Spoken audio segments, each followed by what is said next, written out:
Oi, tudo bem, pessoal? Estamos de volta com o Odontologia Objetiva, nosso 8º encontro. Nossos encontros têm sido muito esclarecedores, a gente tem refletido sobre assuntos, né, bem interessantes para toda a clínica, para todas as especialidades.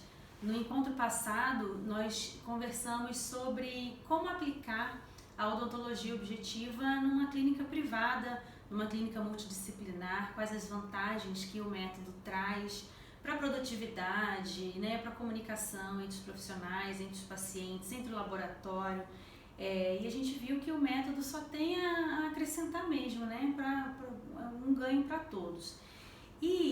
Hoje eu queria conversar com você, Marcos, se é possível aplicar esse mesmo método dentro de um ambiente diferente, dentro de um ambiente de atendimento público. Hoje em dia a gente tem atendimentos muito bons, serviços odontológicos especializados, né, multidisciplinares também, mas serviço público, Forças Armadas, SESI, SESC, enfim, tantos outros que oferecem as especialidades e que também podem e devem oferecer um tratamento de qualidade para o paciente. Só que eu acho que a gente precisa refletir, porque existe uma diferença assim, entre os dois ambientes. No ambiente privado, quando a gente fala que a odontologia objetiva, o diagnóstico assertivo, traz para a gente um olhar mais amplo e a gente enxerga todas as necessidades do paciente e oferece a ele um tratamento mais completo, isso vai envolver um maior número de consultas, um maior tempo de cadeira com aquele paciente, muitas vezes, né? Algumas vezes não. Algumas vezes, depois do diagnóstico, a gente vê que um tratamento simples já resolve, mas quando aquele paciente precisa, o paciente que veio te procurar para trocar uma coroa apenas, você viu que ele tinha um desequilíbrio na desoclusão e que precisava de um tratamento mais complexo. Isso para a clínica privada é muito bom, porque ele vai ter, né, o maior número de procedimentos a serem realizados ali. Se o paciente topar o tratamento, ele vai ter um ganho maior para a clínica.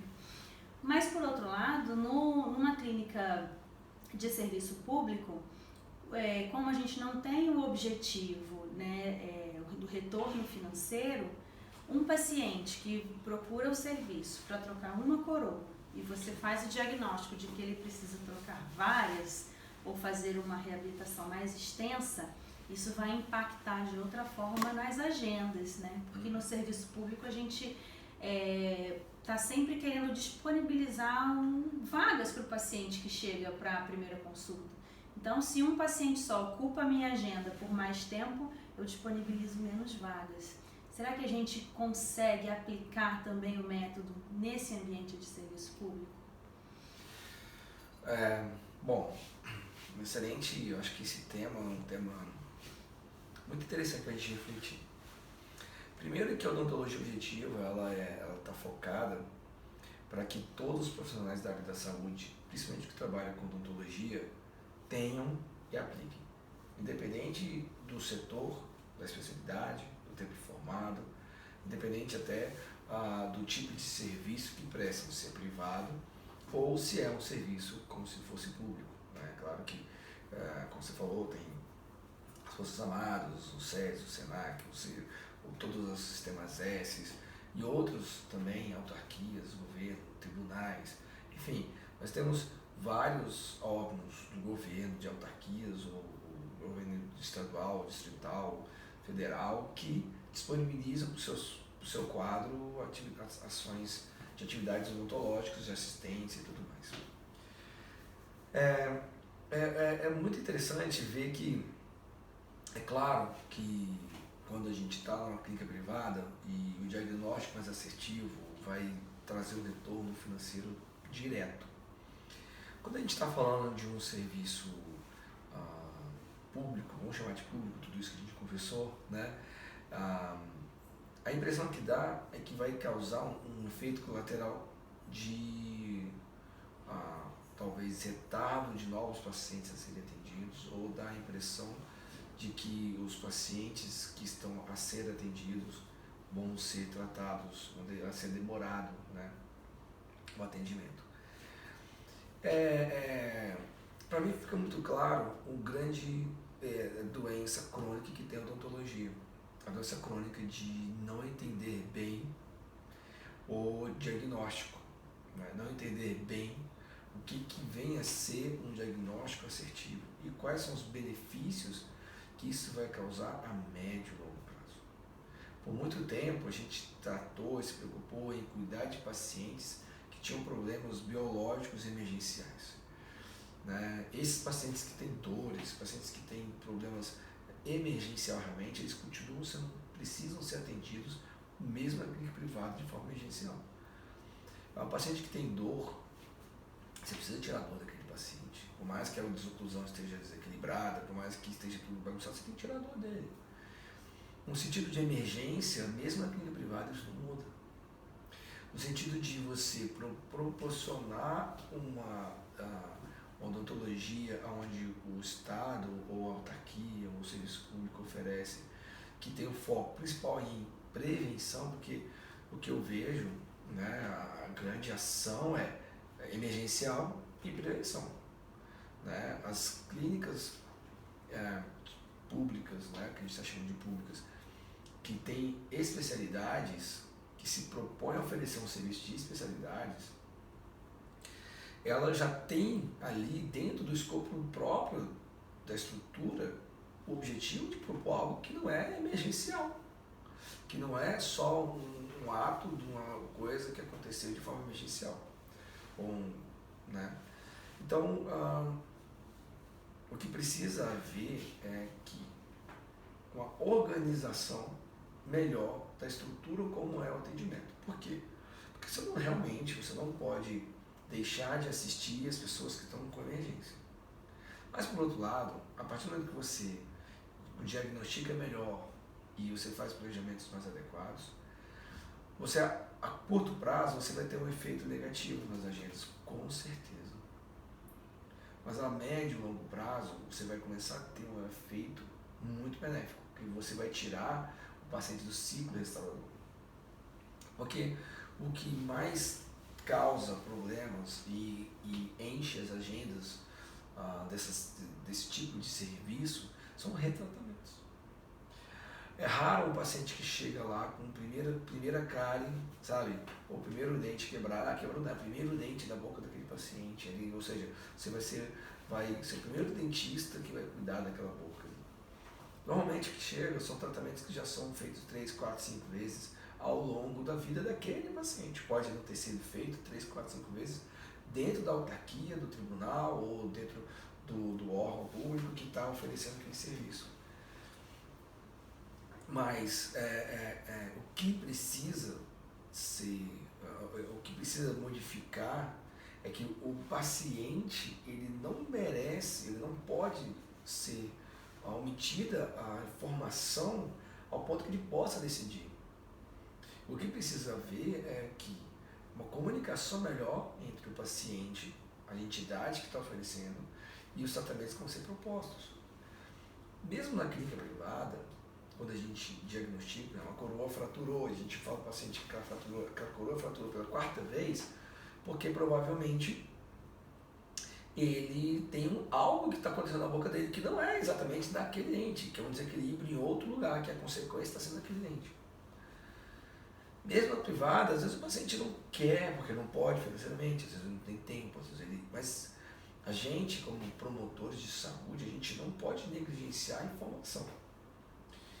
O que eu quero dizer isso? Vamos pegar isso para um setor público, como a gente está falando. No setor público, o que a gente imagina ser o ideal futuro, mas precisa começar hoje, é que o paciente ele vai chegar lá com a coroa quebrada. Olha, seu fulano, sua coroa está quebrada, aqui nós disponibilizamos esse serviço.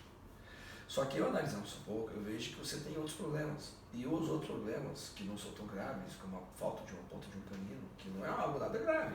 Às vezes o paciente acha até mais bonitinho assim, aquela ponta, pode estar sendo um fator que originalmente causou ali a fratura daquele molar. Então, você fala, não, mas porém, eu acho que seria interessante depois a gente passar a fazer um estudo da sua boca para que não aconteça de novo isso. Mesmo de graça, para a pessoa que está sendo assistida de graça, porque quem não é de graça, quem está pagando essa conta, Nem todo mundo vai querer. Por quê? Às vezes o cara não tem tempo. Porque mesmo sendo um tratamento feito com muito planejamento, ele vai tomar tempo do paciente, demandas de consultas, o cara vai ter que tomar anestesia em outros lugares, o cara vai ter que fazer outros procedimentos que às vezes ele não está afim. Mas isso cabe a quem julgar? Assim, eu acho que a gente pode fazer uma reflexão, assim, a gente pode pensar quantas consultas um diagnóstico assertivo pode evitar no futuro, para a gente ver se vale a pena mesmo ou não usar esse, né, o método, analisar bem a oclusão, usar o articulador. Primeiro que o articulador é um equipamento super barato, super acessível, né, não é um impeditivo para a gente adotar o uso desse equipamento. É um equipamento muito acessível, fácil de comprar. E segundo, assim, quando você faz um diagnóstico precoce, né, você faz uma avaliação, você nota ali uns sinais da desoclusão desequilibrada começando em um paciente jovem. O paciente tem primeiro só um desgaste na ponta de cúspide, você viu que um molar ali está com um desgaste, que não deveria ter. Se você diagnostica isso precocemente, antes de alguma fratura, antes de alguma cárie, antes de algum problema maior, você está evitando, depois de alguns anos, que aquele paciente procure a dentística para fazer uma restauração, sim, depois futuramente faça uma endodontia, depois, então olha quantas agendas ele vai preenchendo, depois futuramente que ele faça uma coroa, se ele continuou com aquele mesmo desequilíbrio na desoclusão, ele pode precisar de uma exodontia, fraturou o dente, aí vai usar uma prótese provisória, depois vai fazer um implante, ocupou vaga na radiologia para fazer a tomografia, na cirurgia para colocar o implante, depois na prótese, e depois os retornos, depois da coroa sobre o implante que foi instalada, se foi mantido ainda aquele mesmo desequilíbrio. Então é um dente que vai sofrer por anos. Enquanto aquela pessoa for usuária daquele serviço, ela vai retornar inúmeras vezes para tratar e retratar o mesmo elemento dentário. Às vezes a gente pensa que não está fazendo nenhum retratamento, minha endodontia deu certo, não infeccionou, né, não teve nenhuma recidiva de lesão, mas depois o dente fraturou. Então, assim, é um retratamento do mesmo elemento dentário. Então, assim, a curto prazo, o uso da odontologia objetiva, né, do diagnóstico assertivo, ele pode deixar aquele paciente ocupando vagas na agenda por um pouco mais de tempo, mas depois que ele receber a alta, os retornos serão muito mais rápidos, serão retornos de controle, né, retornos de controle da placa desoclusiva dele. Então depois ele vai liberar aquelas vagas, né, definitivamente, ou vai ocupar muito menos aquelas agendas. Exatamente. Então, assim, esse ponto que você está colocando é um ponto extremamente prático do que a gente está construindo aqui na nossa conversa. Porque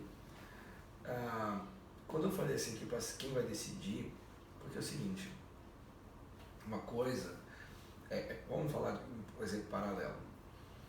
O cara é fumante, vai no médico e fala, você está com um diagnóstico de um pré-câncer, ou está com algum problema já pulmonar, se você câncer, problema crônico. Se você parar de fumar, pode ser que você tenha menos problemas ao longo do tempo. Agora, se você não parar de fumar, pode ser que você tenha mais problemas e cada vez vai encurtando mais a quantidade de intervalo entre um problema e outro. E aí, tem gente que para, tem gente que não para. Tem gente que paga para ver e tem gente que prefere tentar viver mais. O médico que passa essa informação, ele não pode pré-julgar um paciente que fuma e dizer, esse cara fuma, cara, ele que se lasque. Não vai querer parar mesmo. Ele não vai querer parar mesmo, o problema é dele, então deixa ele pra lá. É o que acontece na odontologia. Muitas vezes por falta de conhecimento do dentista. Claro, o dentista olha uma lesão cervical não cardiogênica e encara ali como uma classe 5, não como um desequilíbrio do sistema. A partir do momento que a pessoa entende que aquela lesão classe 5, ela não é só uma restauração classe 5 ou só um enxerto. Quando ela encara que aquilo não é só isso, e aquilo é um sinal de que tem alguma coisa fora do lugar, não está funcionando de forma correta, ela com certeza vai causar um efeito verdadeiramente preventivo. É o que a gente chama de prevenção, né, objetiva. Ou seja, hoje só escovar o dente e passar fio dental não vai ajudar essa pessoa a não quebrar o dente no futuro.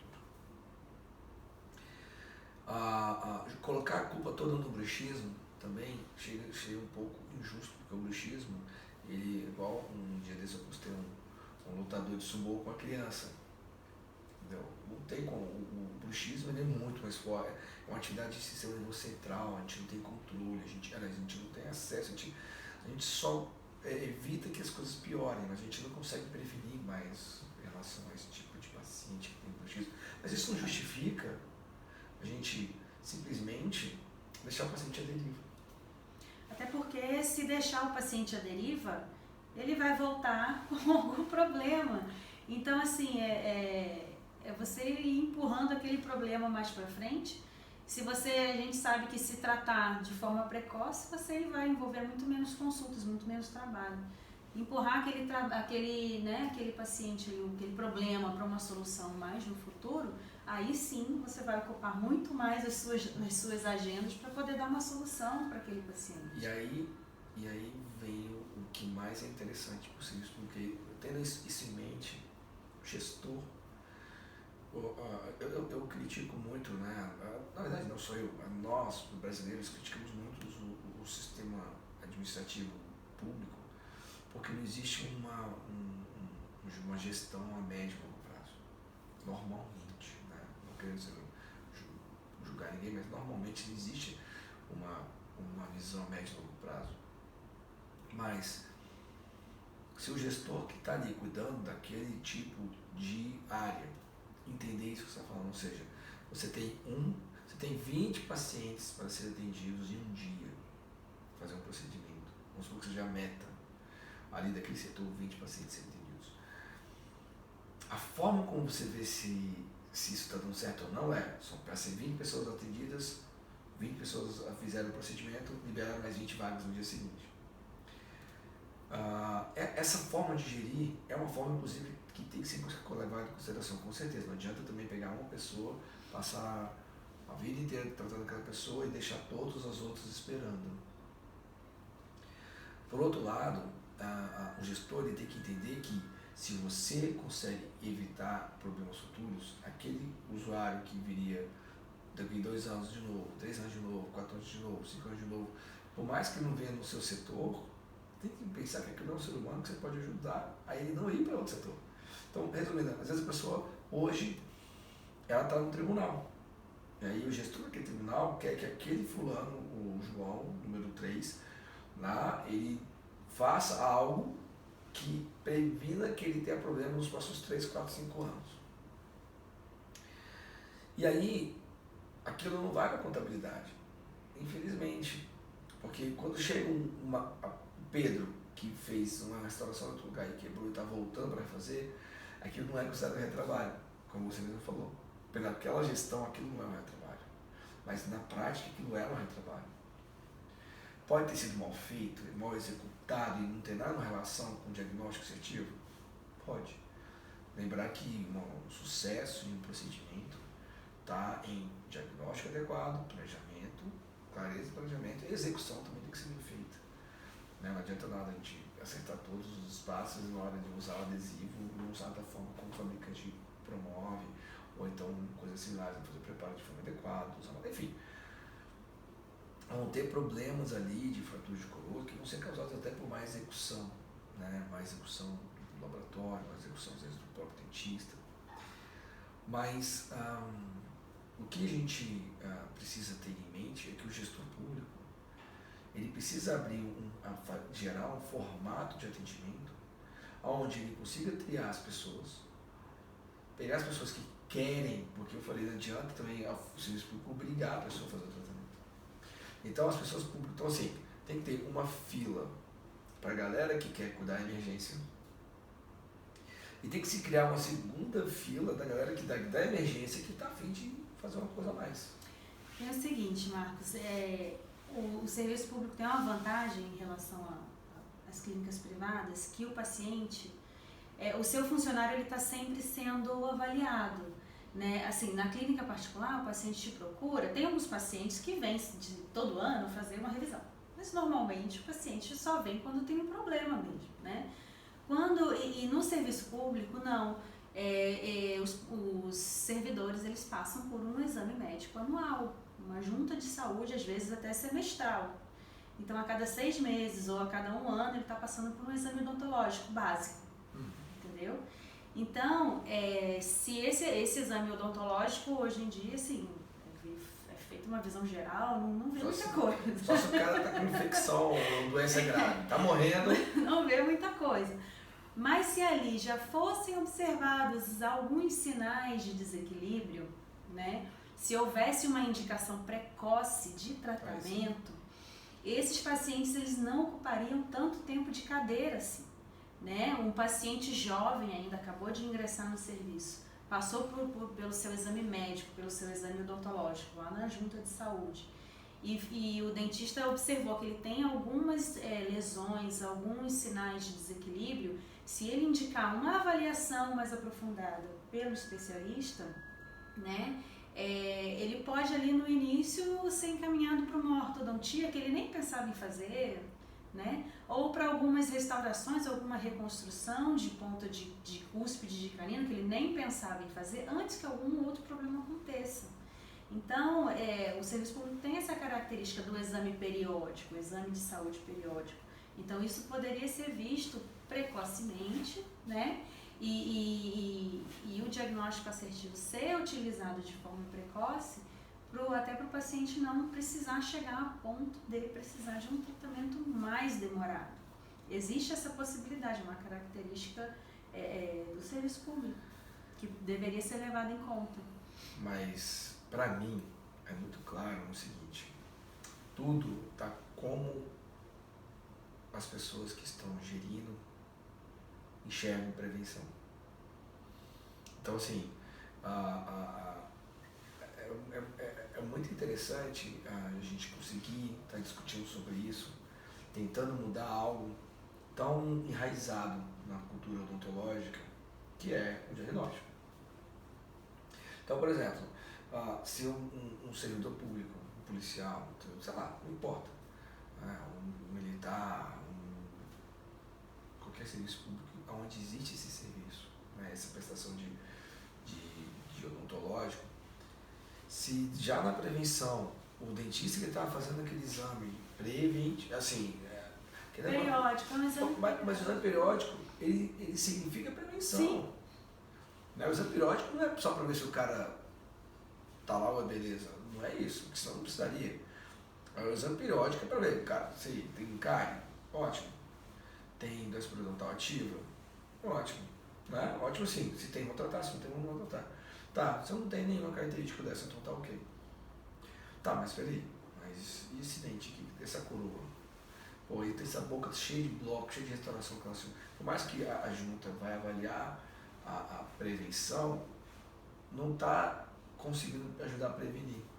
Exatamente.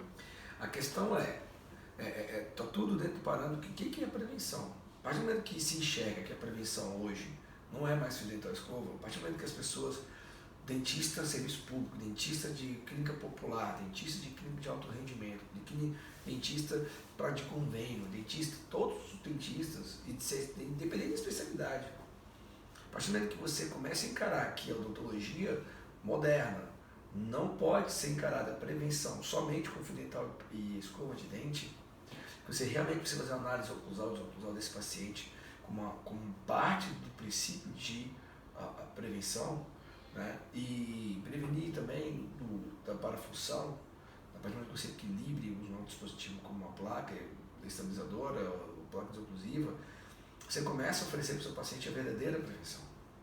E no âmbito público, no âmbito de serviços, de prestação de serviço nesse formato, o que tem que haver é que o gestor tem que pensar o seguinte: a gente tem que realmente promover saúde. E promover saúde não é mais só cuidar de cara.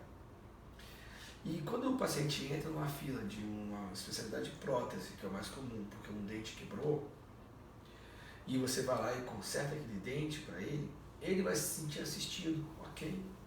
O gestor vai se sentir, opa, eu fiz minha missão, o dente estava quebrado, ele veio aqui, consertou, missão cumprida. Só que aquele paciente que quebrou aquele dente, ou aquela faceta, ou aquele implante, não importa. Ele merece saber por que aquele dente quebrou. E ele merece ser orientado de como resolver. Até para falar que lá não faz. Por exemplo, o serviço público ele não é obrigado a assistir a todas as áreas e especialidades que existem no planeta. Então quer dizer que o cara tem DTM, você vai fingir que não tem, porque lá não tem especialidade? Então quer dizer que se o cara precisa de orto, você vai dizer que não precisa, só porque lá não tem especialidade? Então, a visão é de prevenção. Por isso que eu estou falando, a questão não é agenda ou deixar de ser agenda, ter mais gente atendendo, menos gente atendendo. O gestor pode, inclusive, orientar. Olha só, fulano, você quebrou sua coroa, eu vou fazer sua coroa, está aqui dentro do plano, dentro do que o Senat combina, está dentro do que o tribunal oferece, está dentro do que o nosso clínica odontológica militar oferece. Porém, eu tenho que te dizer uma coisa, existem outras coisas que estão acontecendo na sua boca que você talvez não esteja sentindo, ou até sente, mas não é quebrar e doer. Está no limbo. Tem coisas que os pacientes sentem que não é quebrar, e tem coisas que os pacientes sentem que não é doer. E o que está no meio é o que então? Não serve para nada? Sabe o que o paciente sente? Então, a sensação de desequilíbrio, os dentes sentem, né? A boca sente, o periodonto sente a longo prazo. Então, assim, tudo gira em torno do que é o assunto prevenção para os gestores. Então, assim, resumindo assim, em relação ao gestor, o que eu acho que precisa haver? Uma conscientização de todos os profissionais que trabalham ali, do entendimento do que é odontologia objetiva. Esse é o ponto número 1. Ponto número 2, como que a gente, dentro quem são os gestores, vai resolver isso? O fato de lá não poder prestar. Olha só olha que interessante no nível que está a nossa conversa. Uma coisa é o gestor falar assim, olha, doutor paciente João que quebrou o dente, seguinte, a gente não tem como fazer todo esse procedimento de tratamento. Ok, mas eu preciso que você saiba que tem como fazer. E tem dentistas que sabem fazer. Ah, mas eu não tenho condições financeiras de fazer. É outra coisa. Ou então, o serviço aqui do nosso, a gente monta um articulador, a gente dá o diagnóstico, a gente não consegue atender toda a demanda do seu trabalho. São 20 coroas que precisam ser feitas, por exemplo. Então, o nosso serviço aqui, gratuito, né, entre aspas, não pode atender o senhor das 20 coroas, porque senão vão ocupar 20 cadeiras. Qual que é o problema de fazer isso? Nenhum. O serviço, ele não é obrigado, ou pelo menos ele não deve ter esse objetivo de fazer talvez tratamentos tão extensos. Pode até ser que isso seja verdade. Lembrando que reabilitação não é só cerâmica, pode ser em resina. Né? Pode ser, de repente, devolver 2 pontos de canino, mexer em 6 dentes anteriores já ajuda bastante. Mas o que a gente precisa de conversar e fazer com que as pessoas entendam, os gestores, os dentistas, os pacientes, é que nós dentistas, né, mesmo um serviço considerado público, ele não pode negligenciar de orientar o paciente porque lá não oferece. Não é justo com as pessoas isso. Não é justo você não falar. Agora, se você não conhece, tudo bem. Mas a nossa luta é que as pessoas conheçam. E a partir do momento que você conhece, você vai ajudar aquela pessoa. Então, o serviço, às vezes, o que vai acontecer? O gestor pode, aos poucos, melhorar a qualidade dos pacientes daquele tribunal, porque eles vão ter menos retrabalho, por mais que, às vezes, o próprio tribunal não ofereça todo o tratamento, mas é muito comum isso acontecer. Olha, você precisa de implante. Aqui não faz implante. Ué, então só porque aqui não faz, eu vou fingir que não precisa de implante? Vou mandar usar o cara no PPR, porque aqui faz, no caso de um dente. Entende? Então, assim, o ponto principal é os gestores públicos desses sistemas de saúde assistencialistas, de serviços públicos, aos poucos precisam promover, junto ao seu quadro clínico, uma forma de orientar os dentistas que estão fazendo esses atendimentos a começar a enxergar os pacientes além dos dentes que eles estão vendo. Esse é o ponto número 1. Talvez no primeiro momento não se faça necessariamente os tratamentos que os pacientes precisam, mas teve um tempo atrás que era inimaginável um serviço público oferecer prótese. Prótese e depois implante. Prótese. Serviço público era endo, restauração, dentística, limpeza, acabou. Por que foi mudando? Porque o perfil dos pacientes foi mudando. Os pacientes chegavam lá, não tem ninguém, não tem dente quebrada aqui, doutor. Pô, vamos fazer, a agenda vai ficar vazia. Se a gente não fizer só endo, limpeza, né? Chama de limpeza, pergunta básica, não sei o quê, e restaurações básicas. O que vai acontecer? O serviço público não vai ter mais nenhuma, vai subutilizar os dentistas. E aí, então, hoje já se oferece isso. Quem sabe amanhã já começa a se oferecer também diagnóstico, mas não quer dizer. Então, lá atrás, quando o dentista fazia canal e falava para você precisa fazer uma prótese, é pecado isso. Olha, o nosso serviço não promove esse tipo de. Por enquanto, não promove. Entende? Então, eu falo assim, ou seja, o serviço, os gestores, eles precisam primeiro se conscientizar de que há problemas crônicos nas bocas dos pacientes que fazem o trabalho. Ponto. Há como prevenir que os pacientes jovens cheguem naquele ponto. 2. Há como prevenir que os pacientes que fizeram trabalhos dentro do serviço prestado saiam do ciclo prestador para não refazer o mesmo trabalho. Há como prevenir que os pacientes percam dentes sem saberem por que estão perdendo. Há como prevenir que as próteses realizadas, elas não só durem, mas que não destruam o dente antagonista. Há como prevenir que o implante afrouxe. Há como prevenir que a ortodontia tenha recidiva. Há como prevenir, às vezes, endodontia ascética, ou seja, os dentes nunca teve uma cárie, o cara chega com necrose. Então, assim, tem como prevenir uma série gigantesca. A gente podia passar aqui horas citando o tanto de procedimentos que podem ser prevenidos ao se fazer um diagnóstico assertivo e ao se montar um paciente no articulador. Hoje, pode ser aparentemente longe da realidade de um serviço público, aparentemente. Mas ele precisa entender que o perfil de paciente está mudando. Da mesma forma que teve que mudar há 15 anos atrás, quando eu via que o perfil do paciente que estava chegando no serviço, principalmente desses órgãos, não tinha mais problema de cárie por falta de escovação no uso dental. Tinha começado a oferecer outras atividades, outras especialidades, justamente porque eles tinham outras necessidades. Agora precisa ser uma revolução sobre o que é prevenção para as próximas gerações. A geração de 20 anos de hoje, ela não pode ser tratada, no que se refere à prevenção, como a geração de 20 anos há 20 anos atrás. A conversa de prevenção não pode ser a mesma. Não é possível que as pessoas ainda, os dentistas, pensem que a prevenção ainda é, para essa nova geração de pacientes, escolher de passar fio dental. Por quê? Porque os pacientes jovens eles têm outros problemas, como ansiedade, como estresse, como acaba que o excesso de informação gera um monte de distúrbio comportamental se nervoso central, que aumenta a parafunção, e quando aumenta a atividade profissional, aumenta o quê? Se você tem um desequilíbrio, ele catalisa o processo.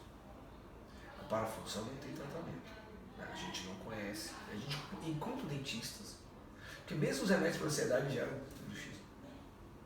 Às vezes diminui a ansiedade neural, ali, perceptiva do cara, mas o subconsciente, às vezes, tem estudos que mostram que às vezes até piora a atividade. Então, se a gente tem um desequilíbrio, não vai aumentar a atividade, mas vai aumentar a destruição dos dentes. E isso é claro. Então, a nova geração, ela tem um outro tipo, um outro perfil.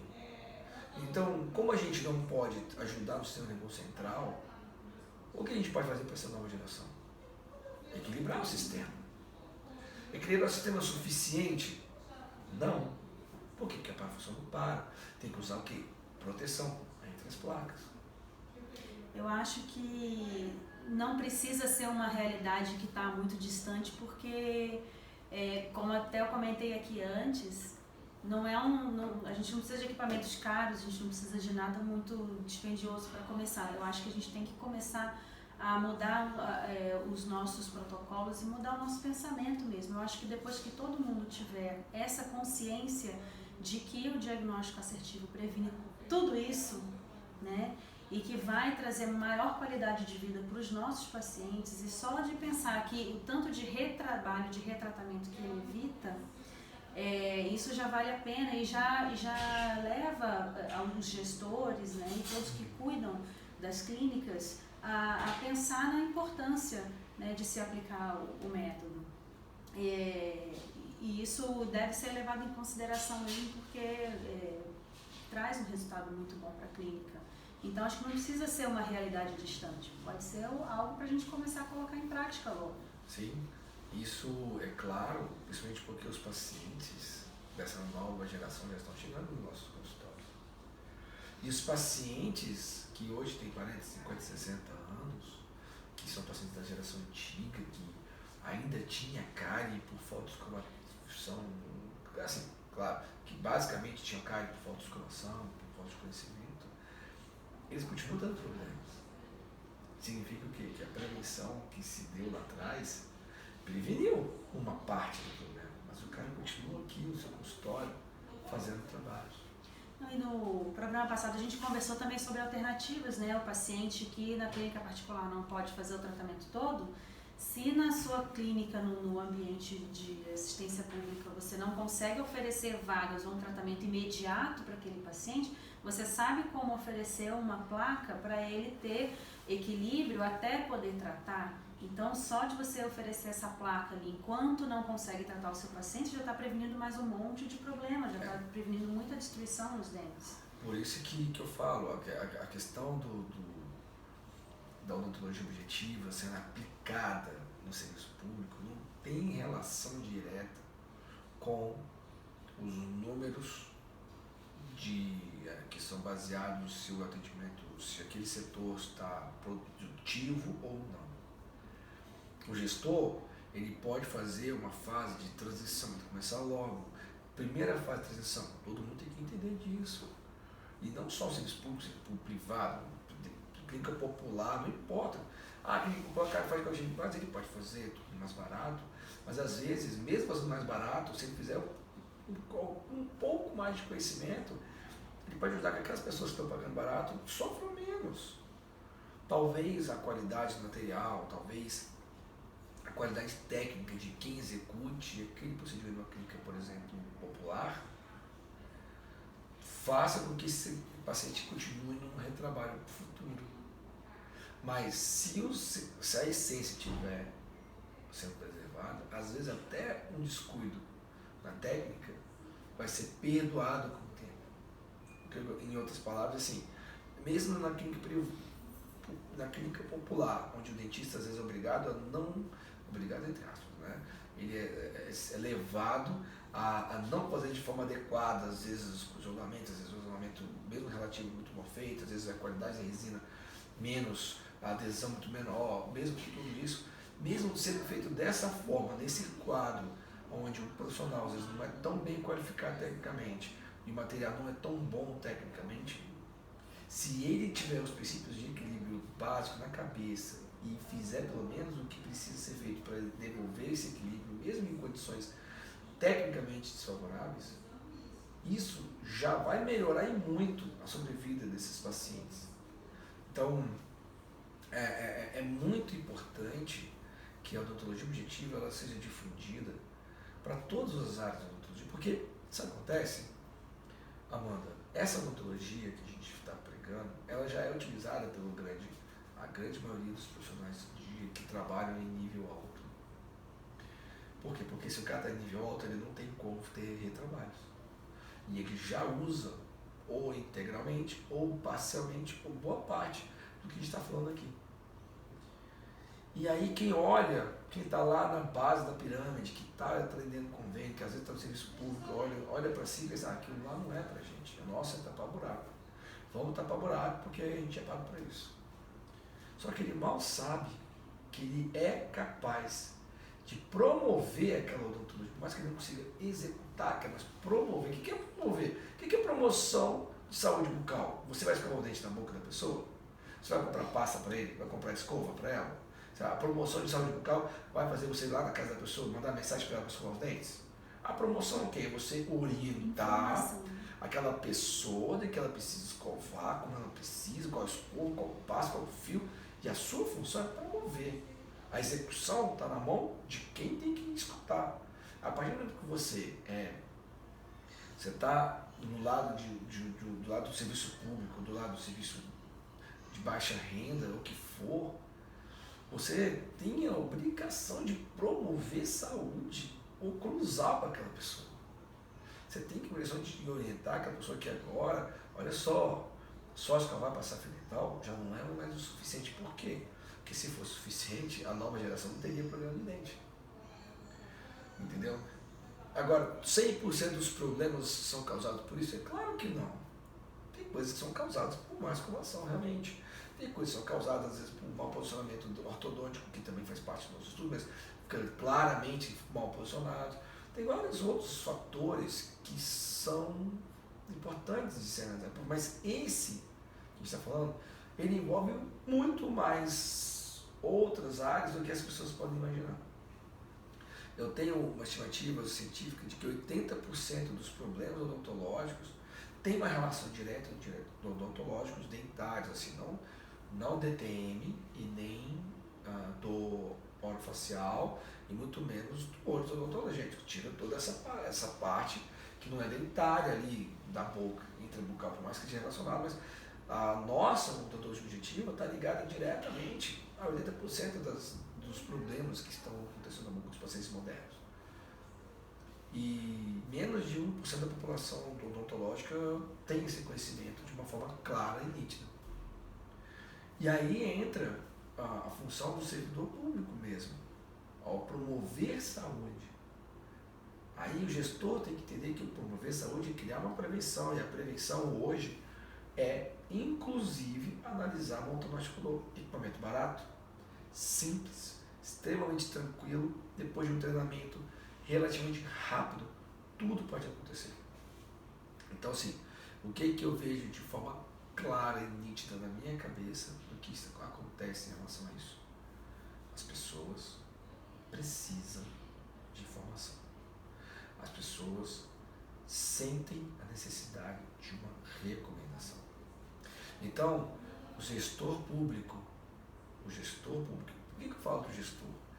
Não do dentista que atende ali embaixo. Porque o dentista que atende lá, ele pode ajudar um paciente, 2, 3. O gestor que comanda 30 dentistas pode ajudar 30 pacientes por dia. Então, assim, eu acredito muito no poder da multiplicação da informação.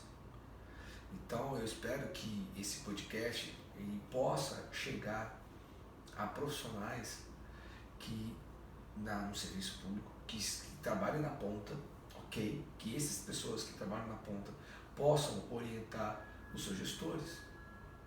E os gestores que escutarem esse podcast comecem a entender que, mas a minha gestão é temporária. E daí? Eu vou ficar só 6 meses. E daí? Se você já imaginou, se você for fazer parte e ajudar, quantas pessoas durante a sua gestão você vai poder ajudar? E ajudar não quer dizer que o seu serviço vai ser obrigado a executar tudo aquilo que foi encontrado. Não é isso. É ajudar, significa assim, olha, seu João, seu dente quebrou, mas você precisa corrigir X, Y, Z. Se você quiser, pode marcar entra na outra fila. Às vezes, resolve aquele problema do paciente, por mais que não esteja dentro do que a gente acha ideal já é fazer tudo de uma vez, mas dentro de um pensamento do serviço público, ok, corrige aquele dente que o cara precisa, às vezes é um dente que faz falta de mastigação, às vezes é um dente que está trabalhando esteticamente, aí resolve aquele problema dele, não tem problema. Só que orienta ele, olha, é o seguinte, você está nessa fila aqui, né? Entra naquela outra fila ali, para você um dia marcar um horário, para a gente fazer uma montagem do articulador, para a gente dar um diagnóstico, pelo menos para você te informar. Depois, o que der para fazer aqui eu te falo, o que não der eu te falo. Você quer? Quebrar, então entra naquela fila de lá. Próximo, dente quebrado. Ah, quebrou o dente? Arrumou o dente? Quer? Ah, eu não quero, tudo bem. Pronto, quer? Vai para a fila de lá. Então assim, o fluxo de trabalho, ele não pode ser uma justificativa para falha na prevenção das pessoas que estão sendo atendidas, seja na clínica privada, na popular, seja na clínica de convênio ou seja na clínica pública. O fluxo de trabalho, ele não pode ser justificativa para nós não promovermos saúde para os seres humanos que nós estamos atendendo. Então assim, e o promover saúde não é fazer por elas. Promover saúde é orientar. Se ela vai fazer ou não, é uma outra história. Se o seu serviço faz ou não, é uma outra história. Ah, tem que prevenir ansiedade e estresse. Você previne fazendo o quê? Atividades como exercício físico, como nutrição. Eu sou nutricionista, eu sou educador físico, então eu não posso falar para o meu paciente, na clínica tem que ter educação física e nutrição para poder orientar meu paciente que parte da prevenção da ansiedade do estresse está relacionado a isso, então eu não posso falar? Claro que posso. Então se a sua clínica, se o seu setor não pode atender às demandas em relação àquele paciente por conta do seu fluxo de trabalho, isso não pode ser um justificativo por falha no diagnóstico e falha no planejamento e muito menos na prevenção moderna. Isso chega a ser assim, desumano você colocar o fluxo de trabalho. Agora, tem que ser estudado? Concordo. Tem que se analisar como que isso vai ser incorporado? Ok. Ou se nem vai ser incorporado no atendimento, mas pelo menos orientação? Ótimo. Isso o que não pode é não fazer nada. O paciente chega aqui com ansiedade, eu não vou falar, não, faz o seguinte, o problema é seu. Se eu sei que parte do trabalho está nisso, eu vou orientar. Se ele vai fazer atividade física ou não, o problema é dele. Se ele vai fazer ou não nutricionista, o problema é dele. Se ele vai ou não procurar, às vezes, psicólogo, que o problema é dele. Mas eu, na minha função de promoção de saúde e prevenção, eu tenho que dizer por quê? Porque se o meu paciente parafuncional, eu não orientar ele, que ele tem uma atividade profissional parafuncional, e essa atividade parafuncional, eu não vou resolver mexendo com o dente, mas existem atividades que podem ajudar, como meditação, como, sei lá o que, um novo amor, sei lá o que vai fazer a pessoa diminuir a ansiedade. Eu tenho a necessidade, a necessidade de corpo de saúde de orientar que existe sim um tratamento para ansiedade, que não depende às vezes de medicação. Às vezes depende de medicação. Mas agora, isso eu vou ter que saber, eu vou ter que ter na minha clínica psicóloga para poder um dia falar da gestão que precisa de um tratamento psicológico, um acompanhamento psicológico. Não. Mas como é que eu soube? Porque alguém me informou de que se eu não tratar isso da ansiedade, o cara vai continuar agindo pra caramba. Então se esse alguém que me informou, científico, tecnicamente, eu estou dizendo, eu estou passando para frente e eu estou orientando quem? Quem? O paciente. Quem ganha no final das contas quando a gente faz um diagnóstico assertivo? O paciente. Agora, todos vão fazer tudo? Não. Mas aqueles que quiserem, a gente está dando oportunidade para eles cuidar. E às vezes, amado, o cara não pode ir ali, naquele momento. Às vezes não pode, ele não tem aquela consciência. De repente você fala, ele pensa que não, né? Mas no dia que ele faz, ele fala, puxa, é igual isso, o cara é ansioso. Cara, você é ansioso, mas pô, eu não tem como parar de trabalhar. Ok, então vamos fazer o seguinte, fazer as atividades para, né, que fora trabalho, vai fazer atividade física, vai fazer yoga, para fazer coisas que te relaxem, assistir um filme, sei lá. Eu acho assim, que o dentista, quando ele ainda não tem consciência de tudo que o articulador pode trazer de informação pra gente, pro diagnóstico assertivo, ele até deixa de falar porque ele mesmo não está enxergando. Mas depois que ele começa a enxergar, ele não tem como não avisar o paciente, não dar essa recomendação para o seu paciente, né? Então, assim, eu espero que esses podcasts ajudem a todos os dentistas a começarem a ter essa nova visão, começarem a enxergar todas essas possibilidades e todo esse mundo que o articulador e que o exame assertivo traz pra gente dentro da nossa clínica, e que, tendo noção disso, possa passar essas informações e promover saúde para os seus pacientes. Obrigada, Marcos. Que boa, Amanda. Mais obrigado. essa conversa, realmente, quando a gente idealizou esse podcast, Odontologia Objetiva, ele tem essa pegada de olha, não é, a gente não tá... o que o Clube D, né, fala nas aulas, não é para ajudar só a aprender uma técnica, não é só ajudar a montar uma articulatura, não é só dar aula de oclusão, uma coisa parecida. A gente sente a necessidade de estar aqui conversando porque a gente vê que essa informação, se ela for multiplicada, a gente não tem ideia do que pode acontecer com a odontologia daqui a 10 anos.